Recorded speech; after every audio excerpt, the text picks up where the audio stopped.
আসসালামু আলাইকুম সুপ্রিয় শিক্ষার্থীবৃন্দ।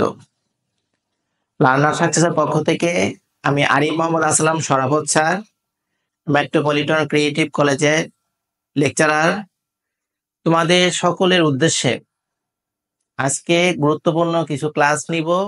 যারা বিশেষ পরীক্ষা কিংবা বিভিন্ন চাকরি পরীক্ষা কিংবা বিভিন্ন ভার্সিটি ভর্তি পরীক্ষায় অংশগ্রহণ করবে, তাদের জন্য ক্লাসটি খুবই গুরুত্বপূর্ণ। বিগত ৪-৫ বছরে যতগুলো পরীক্ষা হয়েছে, প্রত্যেকটা পরীক্ষার মধ্যে উচ্চারণ নীতি খুব গুরুত্বপূর্ণ একটা প্রশ্ন। উচ্চারণ নীতি খুবই গুরুত্বপূর্ণ প্রশ্ন। তো আজকে আমাদের আলোচ্য বিষয়ের মধ্যে প্রথম গুরুত্বটা দিব আমরা উচ্চারণ নীতি নিয়ে।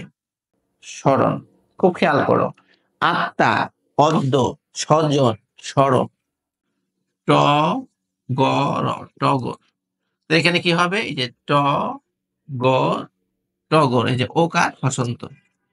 যদি বলি কদম, কদম, কদম, একই নিয়ম। এখানে আমরা কি বললাম? স্মরণ। খেয়াল করে দাও, আমরা কি লিখলাম? স্মরণ। একই নিয়ম। শব্দের প্রথমে যদি ম ফলা থাকে, তবে ম বসবে না, মর উচ্চারণ হবে না। বর্ণে যদি অধ্বনি থাকে, পাশাপাশি ৩ টা বর্ণে অধ্বনি থাকে, মাঝখানটা হবে ও, শেষেটা হসন্ত। যেরকম কদম। আচ্ছা, শিক্ষক। সিংহ বাংলা আমরা কি পাই? ক খ। এই যে আমরা ক লিখলাম, এই যে ক এবং খ, হসন্ত ওকার। এ হলো ক আর এ গেল ছি, শিক্ষক। একটা কমন কথা, যদি মানে শব্দর ব্যবহারিক অর্থ এবং প্রায়োগিক অর্থ যদি একই থাকে, শব্দকে ভাঙলে যদি ব্যবহারিক অর্থ এবং প্রায়োগিক অর্থ যদি একই থাকে, সেটা যৌগিক শব্দ। তোমাদের এই কথাটা বারবার খেয়াল রাখতে হবে। এই যে বারবার বললাম যে শব্দ ৩ প্রকার। যৌগিক শব্দ সেটাই যে যার ব্যবহারিক অর্থ এবং প্রায়োগিক অর্থ একই থাকবে, কখনো বিভাজন হবে না, পার্থক্য হবে না।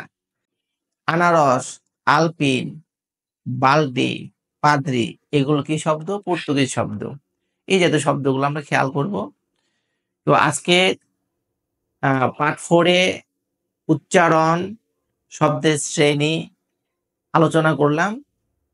সকলের কাছে প্রত্যাশা থাকবে তোমরা অধিক হারে এগুলো শুনো, দেখো, যা তোমাদের অনেক উপকার হবে। আজকের মতো আলবিদা। আসসালামু আলাইকুম।